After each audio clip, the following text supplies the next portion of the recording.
دا ماشوم د چا بچی دی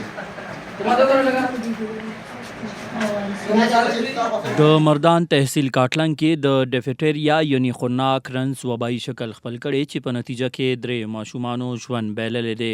سیمه کې ګڼ شمېر ماشومان د دې رنس ښکار شوي چې وروسته یې د ډي ایچ او آفس مردان ټیم د سیمې دوره کړې او ماشومانو ته یې ویکسین ورکړي دي.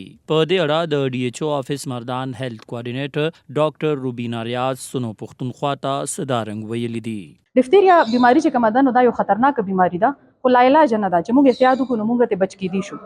هغه دغه د دې چې دا جراثیم ډېر په تیزی باندې د یو ماشوم نه بل ماشوم ته خوريږي کم چې د دې بکټیریا ده او علاماتو کې د دې داسې دي چې د ماشوم ته ډېر زیات تیزه تبه هغه سره پوزه بېږي مړی کې سویلنګ راځي دا مړی کې پړسوب ښکاري او ورسره د سترګو نوښ کې بېږي او یا د بدن نوره کمزوري او دغه ورسره رپورټ کیږي. پکار د چې کوم ماشومان نه دي ویکسینیټ شوي پکار چې هغه مونږ ټایملی ویکسینیټ کو ټولو ته مونږ ټیکې ولګو. زمونږ ټیم الریډي د دې نه مخکې درې ځله راغلی دی او تاسو په کمیونټي کې تقریبا 2300 ماشومان چې کوم دي نو هغې دلته ویکسینیټ کړي دي او دا اکټیویټیز زمونږ لګیا دي او په انشاءالله را روانې نه په ورځ باندې به دوباره زمونږ بل ټیم راځي او انشاءالله خپل اکټیویټیز به دغه شانتې کوي. دغه رنګ د احتیاطي تدابیر په هکله د مردان ای پی آی کوارډینیټر ډاکټر امتیاز خان ویلي دي.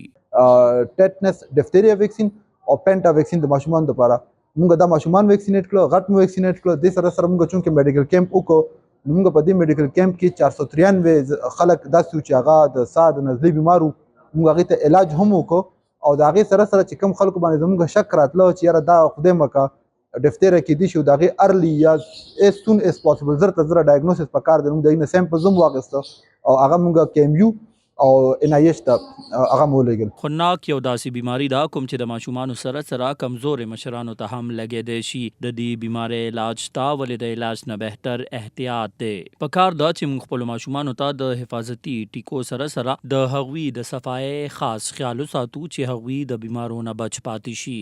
سنو پښتونخوا لپاره د تحصیل کاټلنګ مردان نه ارشد علي خان.